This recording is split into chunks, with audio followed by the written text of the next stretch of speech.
The Bronx Parents Leader Advocacy Group is an organization comprised of parent leaders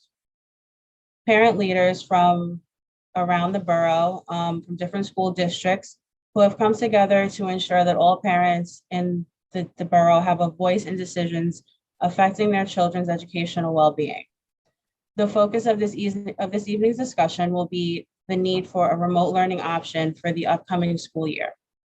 Although the mayor and the DOE chancellor have unilaterally decided against a remote option, many parents and students continue to have concerns about the return to full in-person instruction. Tonight, you will hear from parent leaders on issues such as health and safety, the ability of schools to properly adhere to social distancing guidelines, mental health, housing insecurity, access to technology, special education, and several other topics. We are honored to be joined this evening by Congressman Ritchie Torres. Congressman Torres is one of the few elected officials who has agreed to meet with us and listen to our concerns surrounding the city's abrupt decision to transition to 100% in-person instruction this fall. I ask that you please now give your attention to my fellow parent leader, Lourdes Jabot, who will introduce our guest of honor. Thank you, Gina, and good evening, everyone. Representative Ritchie Torres is a fighter from the Bronx who has spent his entire life working for the community he calls home. Like many people in the South Bronx, poverty and struggle have never been abstractions to him, and he governs from a place of life experience. Ritchie's mother single-handedly raised him, his twin brother, and his sister in a public housing project. She paid the bills working minimum wage jobs, which in the 1990s paid $4.25 an hour. While Ritchie grew up with mold, lead, leaks, and no reliable heat or hot water in the winter, he watched the government spend over $100 million to build a golf course across the street for Donald Trump.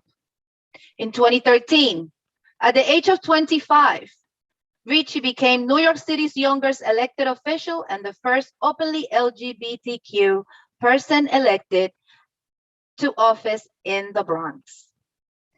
At the city council, Ritchie stood out, and during his 7-year tenure, he tenaciously tackled problems big and small for the Bronx and New York City. He passed over 40 pieces of legislation, including legislation protecting the city's affordable housing stock and tackling the city's opioid epidemic.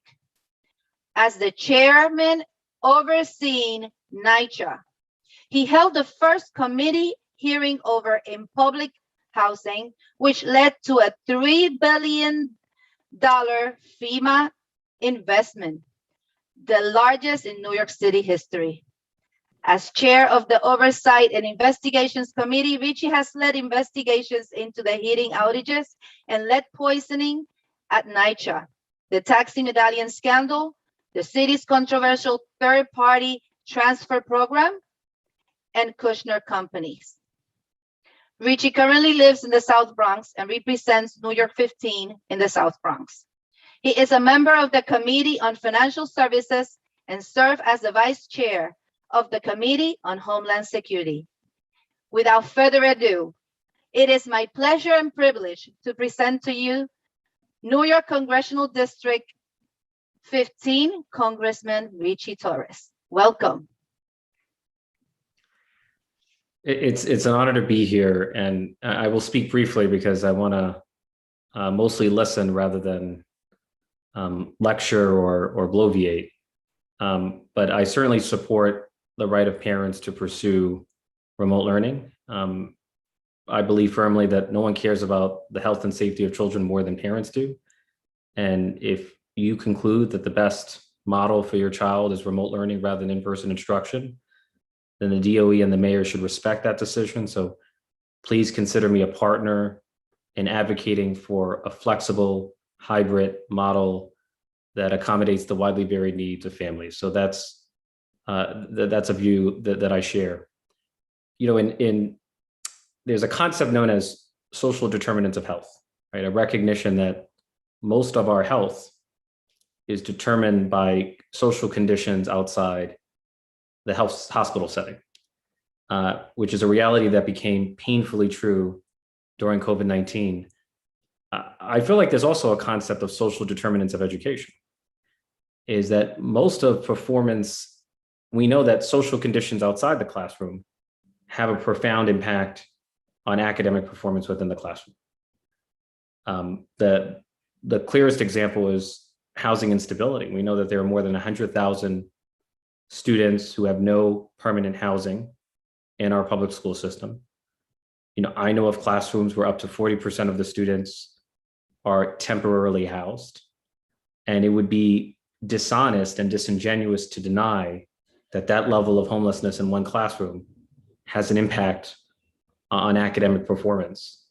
And so part of what it means to improve public education is not only to secure more resources for public education directly, which we've done more than $6 billion in the New York City congressional delegation, but we also have to improve the social conditions into which children are born and in which children are brought up. And so I'll just mention two quick areas. I think first, we have to radically reduce child poverty in America.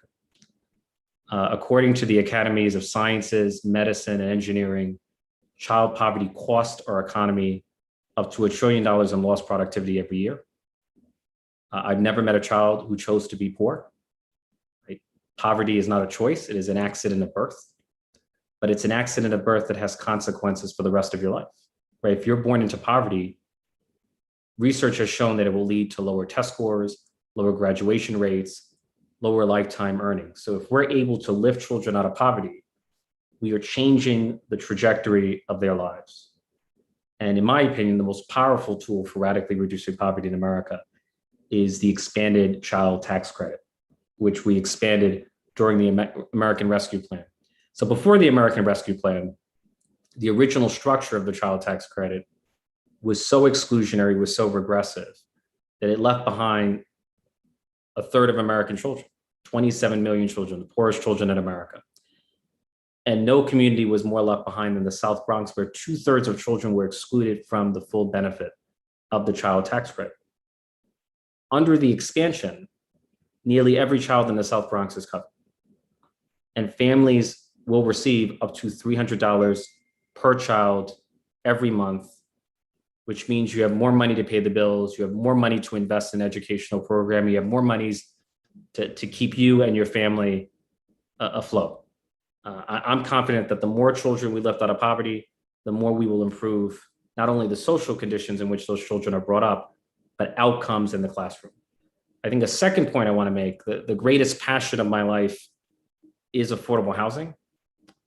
In partnership with Maxine Waters and Emmanuel Cleaver, I introduced a bill known as the Ending Homelessness Act. So under the Ending Homelessness Act, every family struggling with homelessness or housing insecurity would receive a voucher which ensures that you pay no more than 30% of your income toward your rent. Right? All of you know that much of the affordable housing that we create is unaffordable to the lowest income families. A housing voucher would ensure that those units are deeply affordable, are universally affordable. It's one of the most effective programs for bringing deep affordability to those in need. And according to estimates from the Urban Institute, my legislation would benefit more than 1.3 million households in New York State, more than 800,000 households in New York City. Because if you are homeless, if you're lurching from one shelter to the next, if you're lurching from one school to the next, then how can you be expected to succeed academically under conditions of severe poverty and housing instability? And so we have to do more to improve the social conditions that affect the quality of public education. And so I'll leave it at that, and I'd be happy to take whatever questions you have. Thank you so much, Congressman. So now we'll have Dr. Marie Will, who will present on safety and health. Thank you.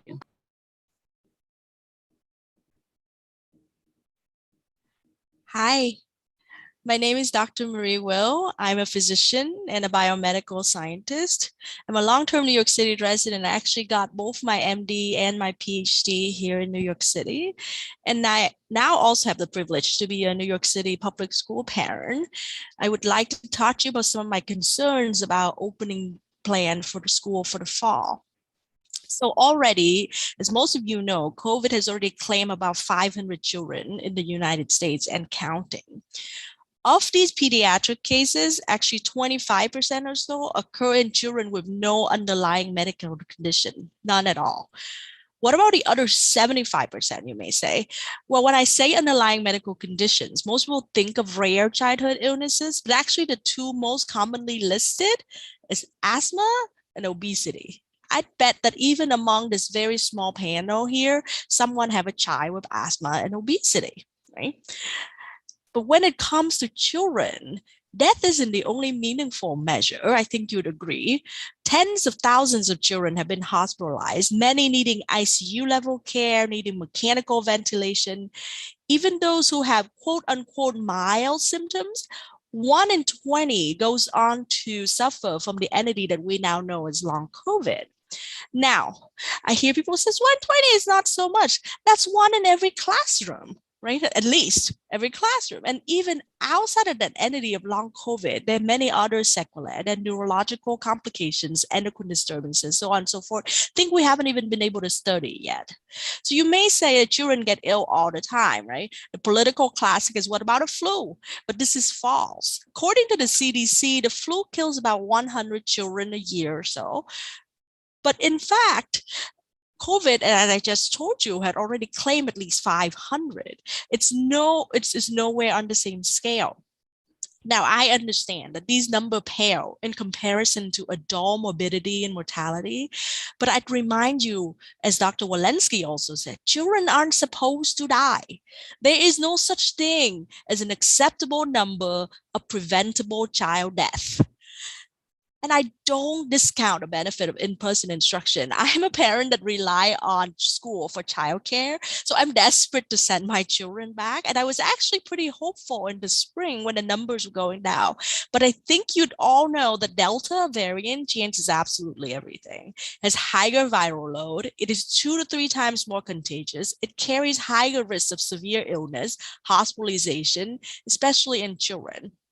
We are every day making single day record of the number of children admitted with COVID-19 in the US of the entire pandemic. We're just hitting that now.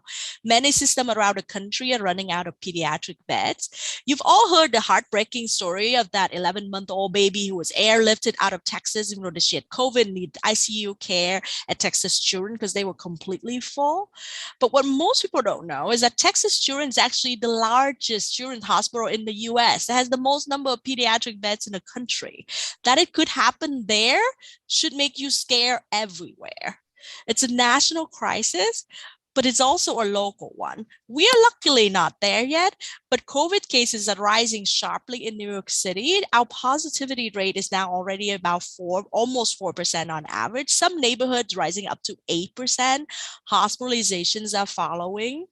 You know, the program summarizing the New York City School of Public's the summer program, about 200,000 students, 80,000 staff, which is only about 1/5 of what we're expecting in the fall. So I'm just going to tell you about yesterday alone. On A10, yesterday, there were 61 new COVID cases in that program in that one day, 32 students, 29 staff. 51 new classrooms were closed yesterday, adding to a total of already 266 classrooms that are currently closed, on top of the ones that have been closed and open. But New York City School actually have no mechanism in place to prevent this. We don't have testing and tracing, not enough. We don't have vaccine for the less than 12 group. We don't have adequate spacing and ventilation. We don't have a vaccine mandate. And now we also don't have a remote option. And essentially what you're asking is for us to send our children back and take a chance every day. A chance, except on the life of our children.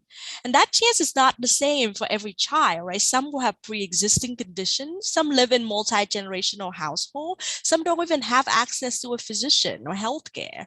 And I ask you to have that option to safeguard all members of our community through this public health crisis of a lifetime. In fact, it's not even about my child or what I need. it's not about any individual child, whatever they need, but it's as a community. We all have different needs, but as a community, we need to take care of each other. That's that community. That's one of the social determination of health that you were talking about, right? That we're able to take care of each other. That we're able to provide platform and scaffolding in which for every child to succeed. And so I ask you and urge you to advocate for the same for us. Thank you. Thank you so much, Dr. Marie Will. And now we will have Shaniqua Moore, a licensed social worker, to speak on mental health. Thank you. Thank you so much, and good evening, Congressman Ritchie Torres. It's a pleasure to have you with us tonight, parents and community. My name is Shaniqua Moore, and as mentioned, I am a licensed social worker with New York State. I'm also the CEO of a community-based organization, I Raise Girls and Boys, which does provide mental health and education services to public school students. And as an advocate for kids' mental health, it is really important that we acknowledge and pay attention to the mental health threats that have been associated with the pandemic. We know that research suggests that young adults and adolescents are especially vulnerable to mental health consequences as a result of the pandemic. On those lines, I would like to present a few findings from a research study that I had the privilege of assisting with that measured the impact of COVID on New York City teens' mental health. And these are specifically kids that live in New York City between the ages of 12 and 19. And some of the findings of this study captures the voices of 400 kids. So these are our kids that are speaking as I read these statistics to you. 90% of the kids that took this study revealed wanting to stay home to feel safer from COVID. 80% of kids revealed that they were afraid of dying or afraid of their loved one dying due to COVID. Over 35% of the kids that took this study revealed that they lost a loved one due to COVID, that indicating a rise in the need for grief and loss counseling. Young people that took this study reported increases in nightmares and depressive symptoms, such as frequent and prolonged sadness. Children and adolescents also revealed higher rates of depression as a result of the pandemic. And more than 60% of students who took this study self-reported face coverings diminishing their quality of life and leading to increased anger and uncomfortability. 99% of the students that took the study also revealed wanting some type of mental health support via digital applications, such as remote counseling or online counseling. So based on some of these findings, which is not all of our findings, but just some of our preliminary findings, our researchers and our clinicians are predicting some findings in the fall on our kids' behavior. And some of these things are a possible increase in antisocial behavior in young people when returning to school this fall because of the extended periods of social isolation. We're also predicting face masks being a huge trigger for students, especially for kids that suffer with mental health issues, particularly students that deal with panic attacks. Face mask mandates are going to be extremely challenging and difficult, leading to worsening mental health behavior. Untreated mental health needs will also be a prediction. Kids entering the fall, we're predicting that a lot of kids who may have gone undetected will not have a plan in place to help them, and not having a plan to identify and assess these students can be detrimental to their learning and also to their mental health. One thing is for sure is that every young person in New York City is not ready to transition back to a normal in-person environment. So I say all of this to say that remote learning must be left on the table for students who really need it. Our concern is all students, but especially those who may not be ready to make that full transition by September, who may require additional time returning to school. Forcing young people with mental health needs, particularly those who suffer from panic attacks, social anxiety, depressive symptoms, and suicide, will cause worsening symptoms. Can lead to regressive behaviors and also lead to academic decline. Other options and recommendations are to allow youth to transition back to school in phases, allowing kids with disabilities and vulnerable kids to transition at paces that coincide with their treatment plans, rather than clustering all of these students with the entire student body. Rather than a one-size-fits-all approach, recommendations are, again, to allow them to transition on staggering schedules. Making available online and digital forms of intervention can also help combat these depressive and anxiety symptoms in young people. Other alternatives are also for schools to implement a procedure for these types of students to be assessed by mental health professionals and to opt out if needed. Also to allow clinical assessments to help students that are coming into the fall that may have untreated and undetected mental health needs. Our education system must be one that supports all students, and we must put in appropriate measures in place to support students at every stage of development. Thank you. Thank you so much, Shaniqua. I apologize, Congressman Torres. I did not give you the chance to respond to Dr. Marie Will. We can do two things. You can respond right now, or we can go on to building readiness and class size, which would conclude the section on remote learning. And then you can respond, or you can respond right now, and then. Whatever you prefer, whatever Okay. works the flow of the presentation or. Okay, so we'll go by the section simply because I think it will help. So right now we'll have Rima and Leonie Hemson present on building preparedness, readiness, and then class size. Thank you. Greetings, Congressman Torres. My name is Rima Izquierdo, and I am the parent of 4 children currently in the New York City public school system in the Bronx across 3 schools and districts, 3 with asthma, 3 with special needs, and 1 in your district. School buildings are not ready to reopen at full capacity, and the agencies charged with overseeing them are not currently equipped, nor are there policies, protocols, and procedures in place to address the myriad of issues that will inevitably arise, and no plan in sight. One of my schools just last week had 7 positive cases and did not close as promised when we signed up for summer school. My whole school community wanted a closure, even if just to wait for the 24-hour investigation to be completed, which was extended twice, and a week later, we still haven't received results. My school located in your district, luckily, had been remote until summer, where we continued a hybrid model. It is extremely unsettling and disturbing to think what will happen when all scholars return to the building and classes are at capacity. Families are very concerned as classes are already large and 3 schools share their space. You also mentioned social determinants of health.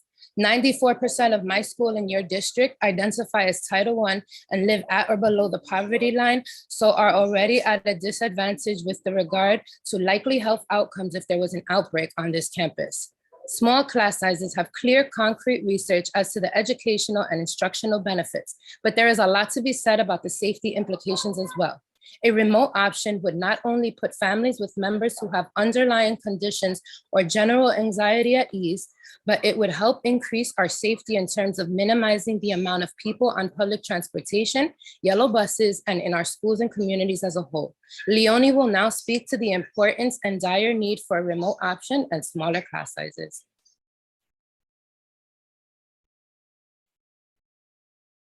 You're muted. Okay. Yeah, now I know.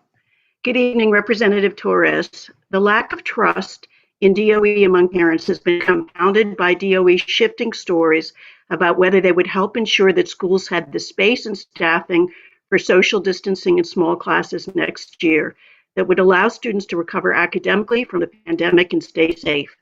Earlier this summer, the DOE claimed that all but about 75 Tier 1 schools had the space for social distancing, and for those schools that would help them find additional space, but they refused to release the list of those schools. Then they claimed only 50 schools didn't have the space, but no one believed this, and our analysis showed that about half of all students could not attend school full-time with social distancing of 3 feet, given current class sizes and standard classroom sizes. Most recently, the DOE told principals they were on their own, and schools only had to socially distance where possible. If they didn't have the space or the staffing, they didn't have to provide any distancing at all. DOE data shows that nearly 500,000 New York City students are in overcrowded buildings, including about 78,000 students in the Bronx.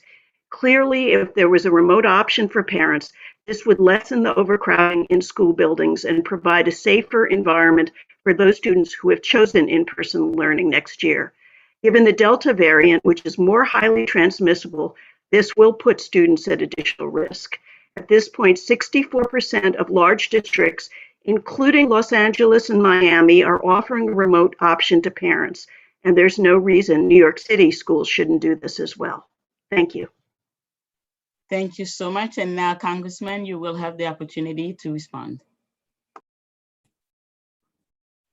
Well, first, I want to agree with all these sentiments that were expressed. I agree with the sentiment that children should not be dying in America. There were a few Republican Congress people who said that only 500 children died from COVID. And the CDC director rightly pointed out, no children should be dying in America. Like childhood mortality, especially in a country as wealthy as the United States, should largely be a thing of the past. In the 19th century and the early 20th century, it was common for children to die from infectious disease, but that's not the case in the 21st century. So I completely agree with you. I think there was hope early on that we were making progress toward crushing the coronavirus. And then we saw the emergence of the Delta variant. And my concern is the more the virus spreads and mutates, we could be a few mutations away from a virus that evades the vaccine. Correct. So there's no telling the direction in which we're heading. And that, I think, reinforces the case for greater flexibility in a hybrid model, greater access to remote learning. I just want to underscore that everyone should take the vaccine because the vaccine is effective at preventing most infections. It is effective at preventing almost all hospitalizations and deaths and severe disease. Having said that, if you are vaccinated and infected, the research indicates there is suggestive evidence that the vaccinated might have the same viral load as the unvaccinated, might have the same risk of transmitting the disease. And so if you have a child who goes to school, and even if the virus does not affect the child, you could be bringing it home to a parent who might be immunocompromised. My only point is the circumstances vary widely from household to household, and that's why there's a need for flexibility, so that we're choosing an arrangement that works for the particular family, given the health condition not only of the child, but the parent or the teacher. All of that has to be taken into account. On the subject of mental health, that strikes close to home for me. I've struggled with depression my whole life. I openly admit that I take an antidepressant every day, which enables me to be a productive public servant. And my struggle with depression dates back to high school. I noticed that I was performing poorly academically in my junior year, and I was experiencing depression without knowing why. And there were no social workers, no psychiatrists, no psychologists who could guide me through the process of navigating what I was going through. And I was caught in a spiral of self-blame. I thought that it was a failure of character on my part, a failure of willpower. And over time, when I sought treatment, I came to realize that it was not my fault at all, that depression is a mental illness, and that I can be no more blamed for my depression than a diabetic could be blamed for the inability of a diabetic to generate insulin. And so for me, my experience with mental illness in the public school context underscores the need for our schools to be a hub of social services, particularly mental health services, so that we're removing mental health barriers to academic achievement in the classroom. Because no matter how talented you are, if you are struggling with the depths of depression, there's going to be a ceiling on how well you perform academically. That's just a fact. It has nothing to do with your intelligence. I've experienced the depths of depression, and it was the worst experience of my life. And I'm grateful every day that there's a drug that enables me to overcome it. On the question of class size, I will say that the best class experience I ever had was actually a freshman honor seminar course in college, where there were only 15 students. When I was in a classroom of 15 students, I found that we received more individualized attention from the teacher. I was much more engaged as a student. I was much more interactive with my fellow students. The notion that class size does not matter not only is inconsistent with my own lived experience, but I feel like it's a rejection of common sense. Common sense dictates that the smaller the class sizes, the more engagement you will have from students, and the more individualized attention that those students will receive from teachers. And we know that students in greatest need more attention, not less, more engagement, not less. So those are my thoughts. Thank you so much, Congressman, and thank you for sharing your personal history with us. And that was very touching. And now we'll move on to the section where we'll be talking about the future of education in the Bronx, because we feel like we need special programs for underserved communities. And to start that discussion, we have Griffina Blake speaking on CTE schools and new constructions for buildings, for school buildings.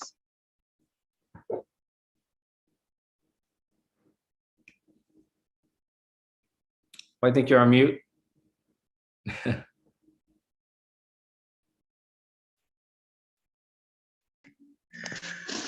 Good evening, Congressman Torres. My name is Griffina Blake.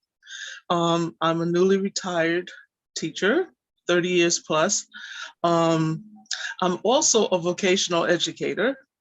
I started my teaching career in vocational education, and I'm a licensed aircraft mechanic. And I'm here to discuss with you the need for vocational programs in the Bronx for our children.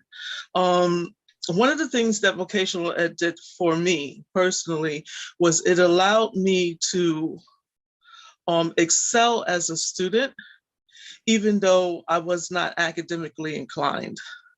It allowed me to express myself in different ways in which my teachers could help and guide me, even though I wasn't, quote unquote, the top scholar in my academics. And what this says is that one size does not fit all students. And the ability to be able to give our students a way to come out of poverty, as you talked about childhood poverty, and to be able to help their parents and help their communities by entering into a job, a career of their choice, is something that I think that education is something that I feel that would be the greatest achievement of education. The ability to have choice, the ability to see yourself flourish as a student, and to be a productive part of community. One of the things that I've noticed in the Bronx, and I have taught in the Bronx, is that there has been a decline in vocational schools through lack of funding. There's this premise that vocational schools are only for poor children, or they don't help them to graduate. That is not true. Coming from a middle-class family, we struggled as well as anybody else, but it's geared to what is your learning style? What do you like to do? Everybody feels that reading and writing, the printed word is the say-all. Everybody feels like, well, if they go to college, that's the way. What vocational ed does is allow you to think out of the box and to think about how can I maneuver through life and create my passion and do the things that I need to do for myself. How can I express myself? It's about expression. Now, I express myself as being a female mechanic. I actually taught at the same high school that I graduated from, which I was one of the first African-American women to teach at Aviation High School. So in expressing myself, I realized that I was stronger than any test ever given to me, and I had the ability to accomplish my dreams. That is what vocational ed does for students. And the fact that they're closing the CTE schools, they're giving them a hard time because, quote unquote, they don't graduate students, is just, it's baloney. And the think and the feeling that these students don't have a choice into the direction of where they want to go is also very sad. So I would hope that your office would be able to look at vocational education and to look at places where we can put these programs in, because normally it would start in high school, but we really need to attack it in middle school and start working with our students and letting them know that whatever their dreams are can be accomplished, and that there is not a one size fit all, but regardless of what your learning style is, you can be a productive part of your community. You can help your family bring food to the table. You can have a future and be happy. And you can actually raise your literacy skills where you don't have an issue with reading and writing. So these are the things that vocational education has done for me. And I, as a vocational ed teacher, I've graduated many students that walked into entry-level jobs at 18, starting at $50,000, $60,000, $70,000. I even thought maybe I should have been a mechanic. I should have maybe did elevator mechanics. But yeah, and we've also graduated pilots. And I am currently on Facebook. I look at my students now and they're flying Cessnas. They're working for Delta. And I'm saying to myself, you know, I was a part of their education, and look, they're living their dreams. So I really do encourage and hope that you will look at vocational ed. I have developed a program that will work well with the middle schools called VOCAP. And I'm just hoping that this push to get rid of vocational ed and the feel that everybody needs to go to college would actually stop, and we can bring more of these programs into the South Bronx to help our communities and to help our children. Thank you. Thank you so much, Grifina. And Congressman, up to you. Do you want us to keep going, or do you want to intervene right now and give your response? Yeah, this is a question. This question touches on a subject on which I have strong feelings. I'm reminded of a favorite quote of mine from John Gardner, who was the Secretary for Health, Education, and Welfare for Lyndon Johnson, and he said, and I'm quoting imperfectly, but he said that a society that tolerates shoddiness in philosophy and scorns excellence in plumbing will have neither good philosophy nor good plumbing. Neither its theories nor its pipes will hold water. And the message of that quote is that what matters in life is not what you do, but how well you do it. And we have to foster a respect for vocational schooling. I saw a statistic that I found troubling, indicating that for every 100 students entering the 9th grade, only 16 of those students will not only graduate from college, but will end up with a job that requires a college degree. And so we have a system of higher education that is failing the vast majority of students, and disproportionately students of color. We are wasting the potential and the talent of our students.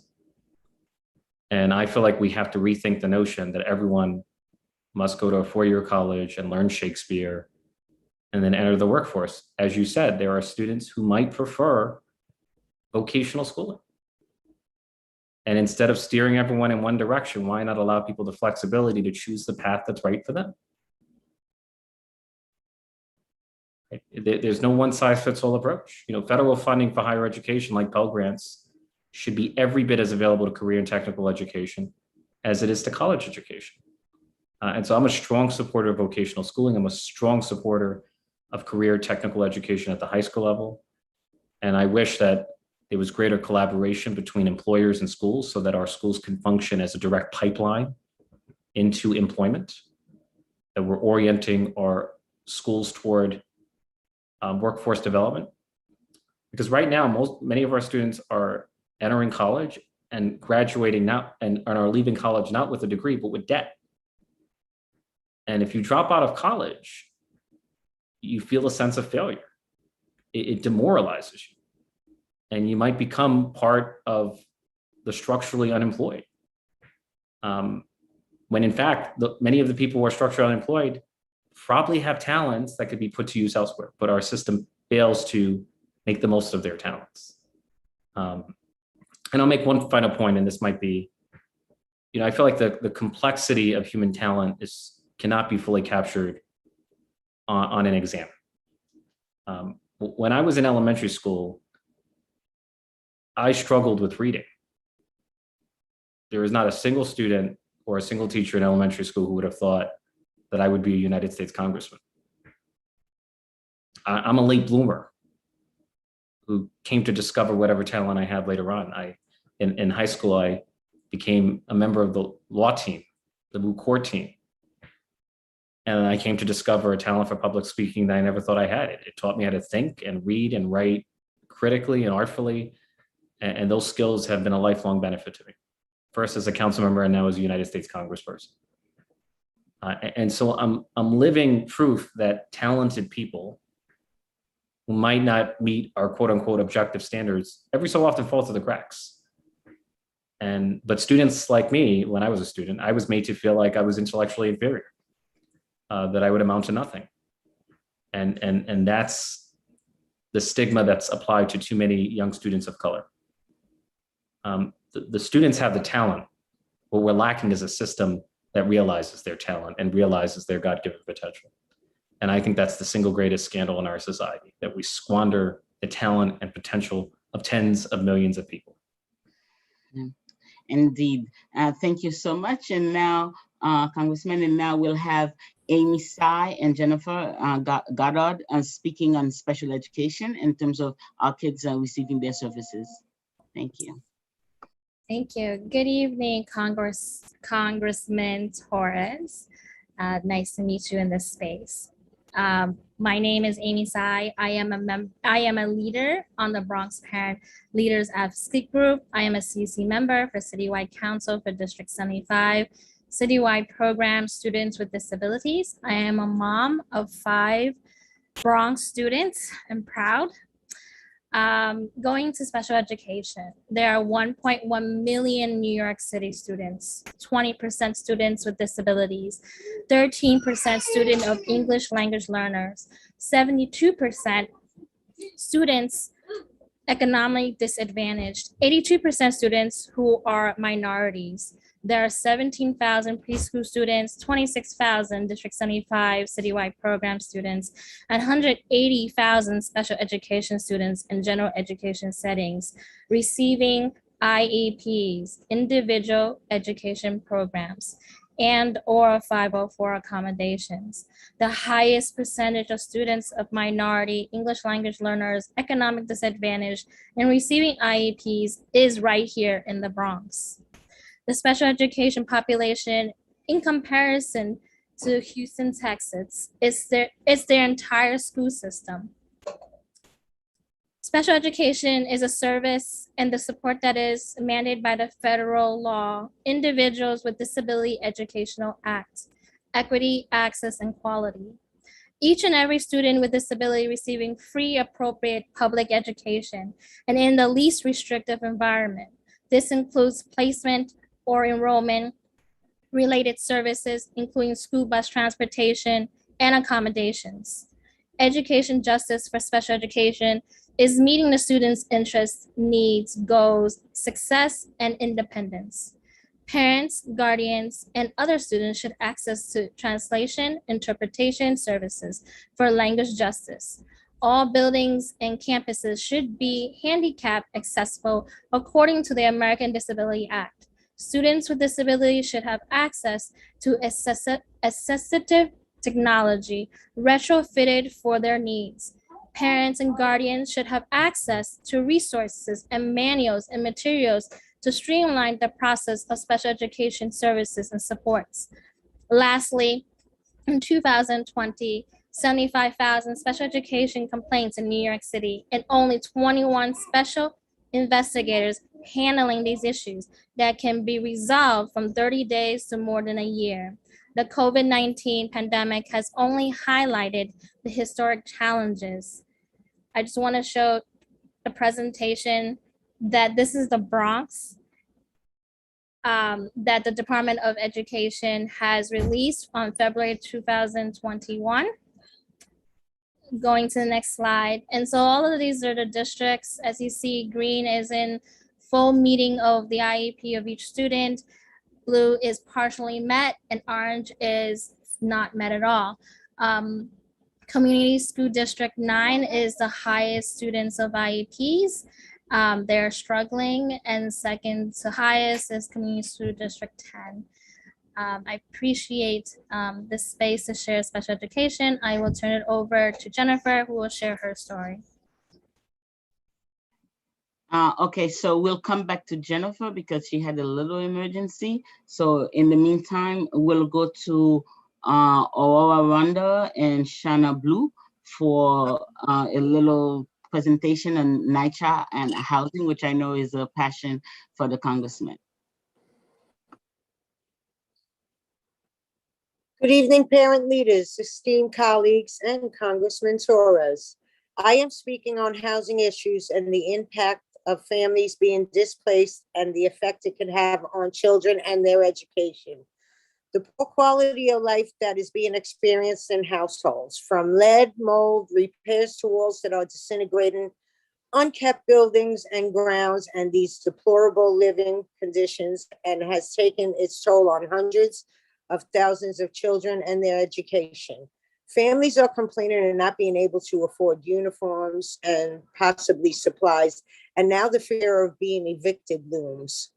Thousands of New Yorkers have applied for ERAP, and cases are pending because of resistance from managers at the New York City Housing Authority.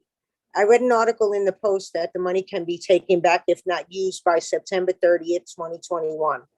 Our children need to be in stable, secure environments in order to excel in life. Our children need stability, not uncertainty, that can add extra stress or disturb their mental health. Most landlords in private dwellings have linked accounts with tenants, but New York City Housing Authority facilities have not. It took me one entire month in the Throgsneck houses, which houses 1,900 families, just to get a housing link so tenants can link accounts to ERAP. The schools in Throgsneck have 2/3 of children that live here in the Throgsneck houses in each school. How can you help expedite New York City Housing Authority filling out landlord portions to ease the anxiety people are feeling about being displaced, giving the families security? These families are experiencing anxiety, panicking, they are in distress, and need to know that they will have security and stability, which will help the students excel in their education. Thank you, Aurora. Shana? Great evening, Congressman Torres and our parent leaders. My name is Shauna Blumage, and I am a parent of 2 children in the District 8 area. I'm also a tenant of the Soundview area, where a lot of people are living in housing, and some are even in shelters. Last year during the pandemic, there was a lot of shelters that closed, and our parents were displaced and put into hotels. Our main question for the city is, how are we going to help these parents with continuing their child's education in a stable place where their children will not be worrying about moving around or being without a hotel to sleep in? And how can we help them more with funding to at least help them get into an apartment at the time, so that their children know that, you know, they have somewhere to live. In the pandemic, with the DOE requiring parents to pay for uniforms, to pay for school supplies, and sometimes people have to travel without bus passes, how can we help our parents after the pandemic figure out a way to go to and from, I'm sorry, guys, go to and from, you know, their locations? Some people have been placed in Queens, where the shelter, they have to travel from Queens to the Bronx to get their children in school, and there's no transportation but them spending their money on this transportation with no way of knowing if they have the money. A lot of parents that we have in the Soundview area right now, some of them are not working at all, and the money that they're getting is either coming from public assistance or it's coming from having unemployment. My thing is, when you are getting unemployment, you are only getting a certain amount a week, and a lot of that money is going towards your bills that you need, you know, the essential bills. What can you do after that? So our main question is, what kind of funding do we have for our parents that are in the shelters, or our families that are in housing that are looking towards being evicted out of their homes? Thank you so much. And before you respond, Congressman, we'll go back to Jennifer, and then you'll have a chance to respond to both special ed and the NYCHA situation. Sorry about that. Hi, Congressman Torres. Thank you so much for your time tonight. I apologize. I have a bit of an emergency because my son lost his sense of smell today. Anyway, we're waiting to hear back from his COVID test. And I'm very upset because he has asthma and an overactive immune disorder. And I'm one of the parents in New York City who is like, what are we doing here? Because we're playing Russian roulette with children's lives, whether they're fully healthy children or at risk like my son. And, you know, here we are doing everything we can in summertime to keep him safe. And yet, anyway, but I wanted to speak to you about special education because this is my son, August, 9 years old. He is bright, creative, curious, tested, gifted, and talented. But because he is twice exceptional, like his mother, anxiety, ADHD, depression like yourself. And so you really spoke to our situation in so many ways, and I feel for you. And thank you for your candor. But my son needed special accommodations that I don't think G&T could have given him. So he went to a regular schooling that offered multiple engagement opportunities. The school near us that has a kitchen class, a gardening class, a yoga studio, a dance studio. So a lot of ways to keep him excited about schooling and engaged. And unfortunately, even with all that, his grades were not good. He was not engaged and doing much poorer than we thought he ever would. So we got him an IEP. He received services for at-risk counseling for his anxiety and depression, and speech language counseling to help organize his thoughts. And because of his health issues, we decided obviously to keep him home for remote schooling, but we're very worried about how he would do in remote schooling. Sorry, I have overactive birds.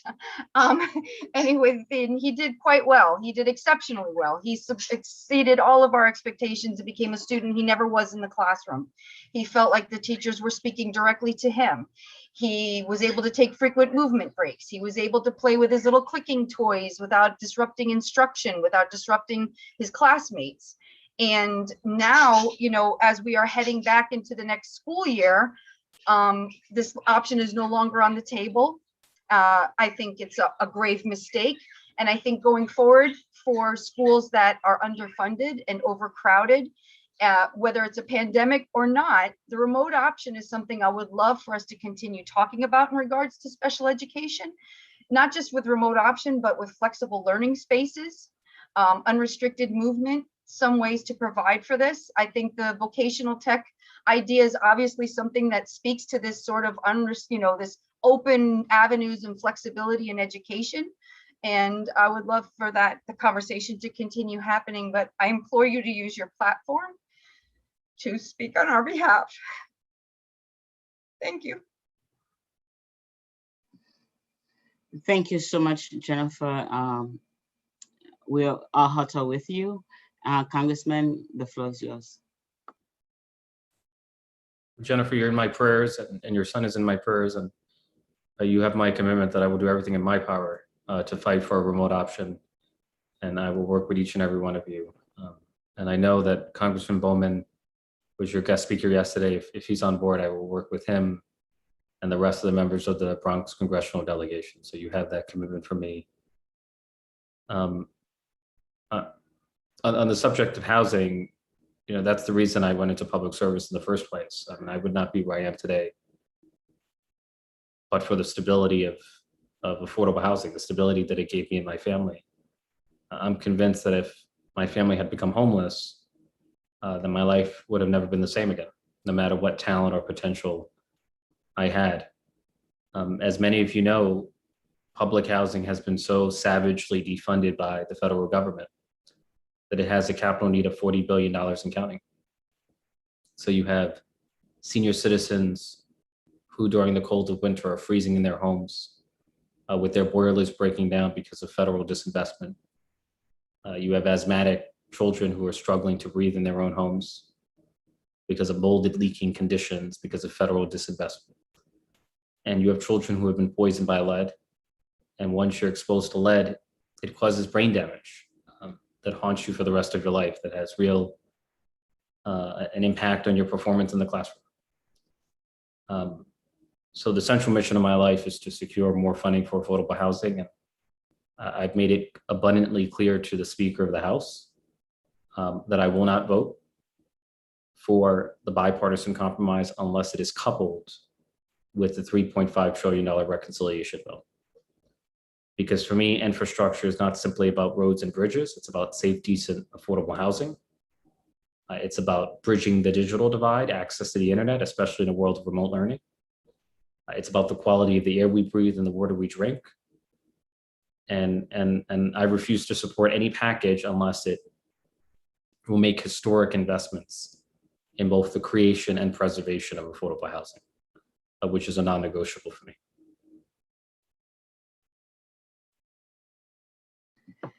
Thank you so much, Congressman, for that. So right now, I would like to introduce our Executive Superintendent, who's been working so hard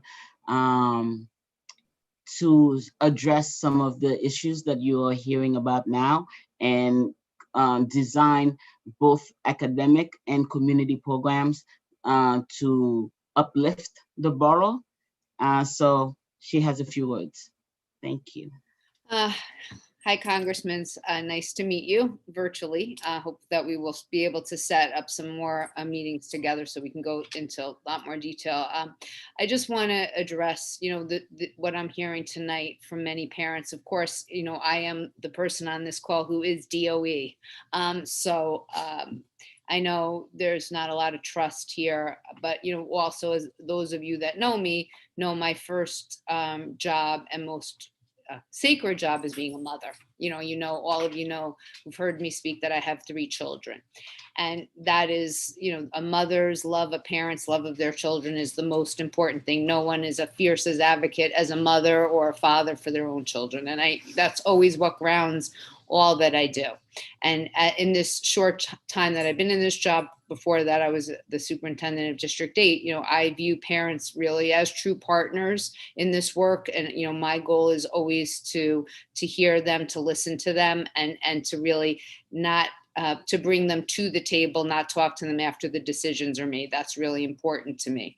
So I have worked with them on a lot of different projects. One thing that we really are, working in collaboration is something with, and Musa, we've worked with on this, is a Bronx collaborative called FISH, which is where we're addressing the minority healthcare issues in the Bronx. And we highlighted it in April with a multi community approach with students and different organizations. So as you know, that the Bronx it has the worst health outcomes in the whole state. So, my goal is really to hear all these concerns of parents. My heart goes out to, to parents. As many of you also know, I have a daughter who had an IEP, was in special education. So, all of us as parents have our struggles and challenges. So it's always, that's where my heart always goes first. But in my job right now, listening here and hearing is like, how do we work together? How do we go from here? How do we make improvements? Because there's a lot of mistrust, but my goal is always to build trust, to build community, and to work with parents. I've started, since I've taken this role, a few parent advocacy groups. We had a special and some outcomes from that. So really, I'm trying to hear parents. I know that, we can't always make everyone happy, but it is our responsibility and job to listen and to try to make things better. So I look forward to working with you, in partnership, to giving you some more details about some of the things that we are doing to change the system. But I know there's a long way to go to build that trust. And it is my pledge that as long as I'm here, that I will do that every day. Thank you. Thank you so much, Dr. Tobaya. Congressman, would you like to respond, or would you like me to go to the next person? I'm going to reach out to Superintendent. I'm looking forward to meeting and, raising some of the concerns that have been the focus of today's meeting, because I feel like there are legitimate concerns, especially if a member of the household or the student is immunocompromised, we need a flexible model that's mindful of the public health needs of every household. So I'm looking forward to that meeting. Thank you so much. And now we'll have Sandra Mitchell to speak on the technological divide. Good evening, everyone. Good evening, Congressman Torres. It's such a wonderful thing to see you, as I am in your former district and we are still connected no matter what. My name again is Chaplain Sandra Mitchell. I'm a certified mental health and substance misuse counselor, trainer, and I'm also a tutor in the libraries and public school for reading comprehension and sequential math. I appreciate you taking the time to speak with us this evening. And I want to share with you how important it is for the Department of Education and the government to work together to assist students and families in bridging the technological divide. We want our youth, as you have said before, but I'll say it in my own words, it's their educational constitutional rights are not, we don't want it to be impeded or violated. And there are two pressing barriers I'd like to focus upon of why there is a disparaging lack of participation and internet connection in the Bronx and other communities of Black, Indigenous people of color. One of them is lack of finances, and two is broadband deserts. As a person who identifies as an individual living with disabilities, my income is nowhere near what it used to be when I was working for the state and or city or privately. No matter how much of a good steward I am, everything that is not a necessity oftentimes must be sacrificed. Many of our families with children of school age are in the same dilemma. I moved from the shelter in Manhattan, Washington Heights, to my apartment in the Bronx. I never knew that I had moved into a broadband desert. I asked my neighbors, what do they do to connect to the internet? Most reported that they have no access at all, or no access to a device, or best they would have to travel to a space where they can connect. That's what I had to do. And it was impossible to do my work and to continue on with my studies and trainings. I hope to be working with the children and also the adults, but I need more education. It impedes my education in order to help educate others because I don't have broadband access. My community consists of many, many children and youth, ages pre-K through college. Just 3 months ago, our community, District 15, was blessed with the hardware connection, i.e. the Fire sticks, to be able to have internet connection and access. However, cost is still a barrier. Most people are still not back to work and are in survival mode. Connecting to the vital educational tools, we need that broadband connection.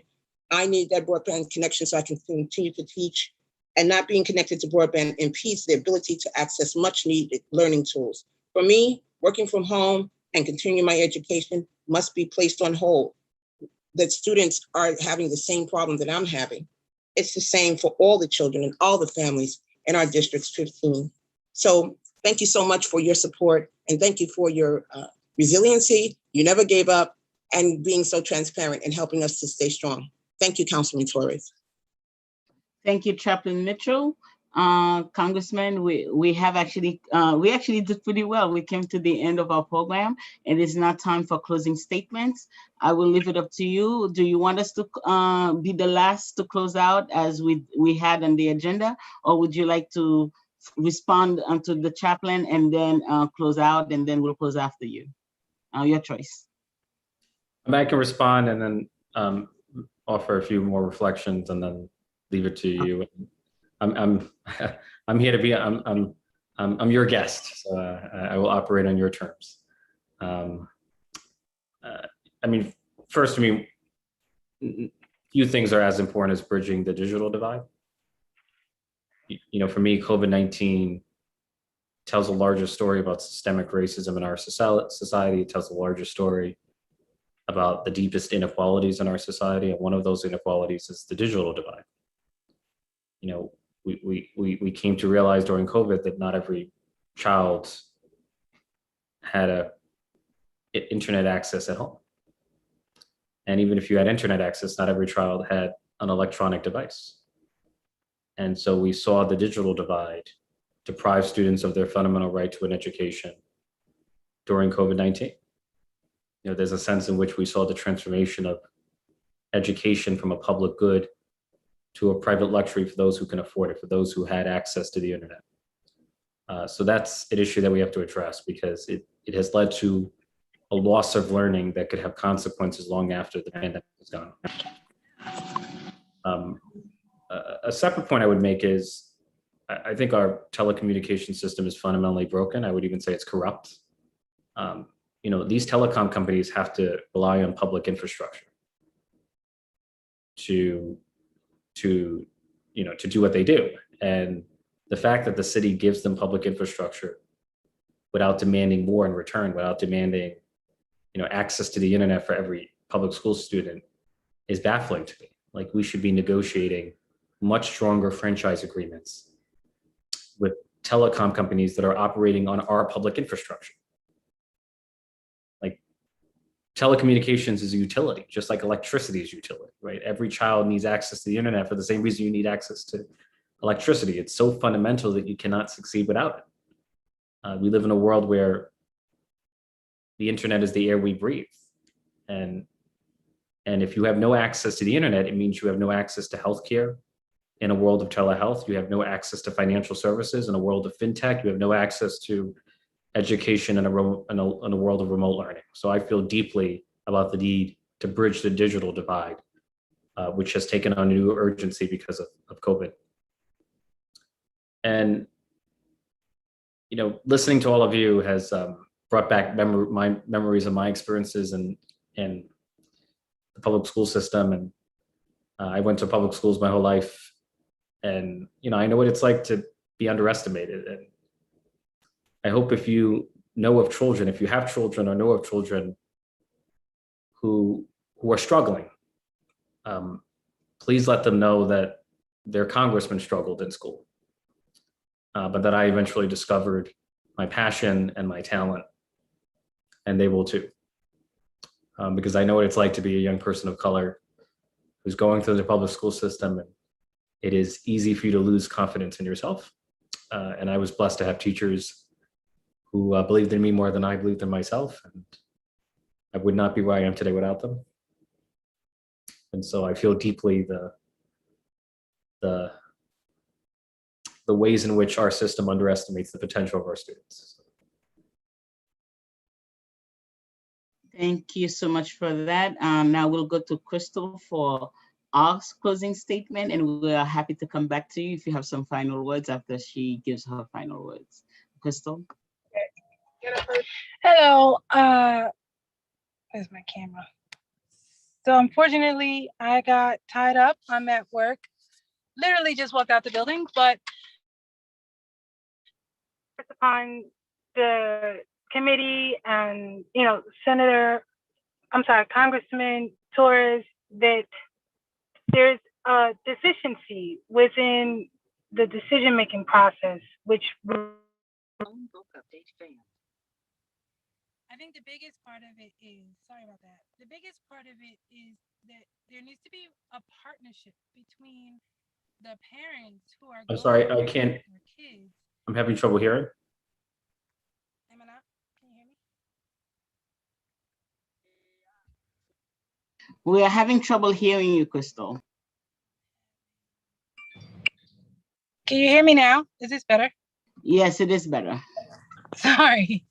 I'm not sure where you stopped hearing me, but the biggest part that I think that our committee is trying to impress upon you is the fact that there's a deficiency with the decision-making process and the parents' health and safety fears not being acknowledged. And the safety of our kids are in jeopardy. And we're asking for, your help with trying to bring together the decision-making process, the policies, and the parents. And so we wanted to thank you for listening to us.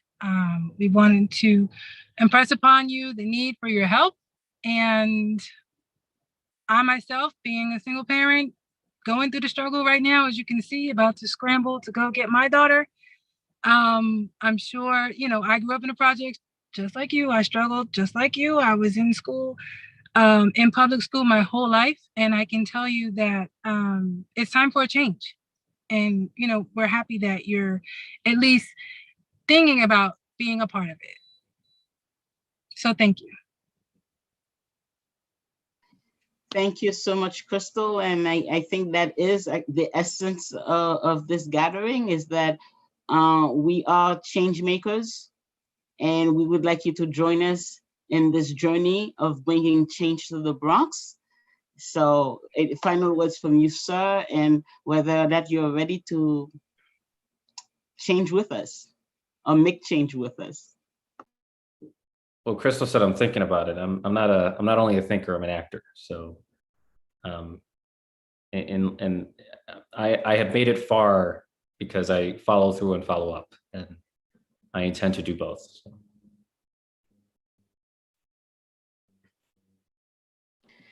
Thank you so much. And so this brings us to the end of our roundtable with Congressman Ritchie Torres. Congressman, thank you for your time. Thank you for your willingness to be here. And you did follow up. And my experience with you so far is that you talk the talk and walk the walk. So we are eager to continue to walk the walk and talk the talk with you, because something has to change in our borough. So thank you so much and have a great evening. To all the parents who are here with us and all the members from the DOE who may be in the audience, and all our community partners. Thank you so much for being with us. We'll see you again Friday night for our roundtable with the CSA President, Mark Canizaro. Have a good night, everyone. Take care, everyone. Good night. Good night. Good night. Good night. Thank you for everything. Thank you. Good night, everyone. Thank you. Good night.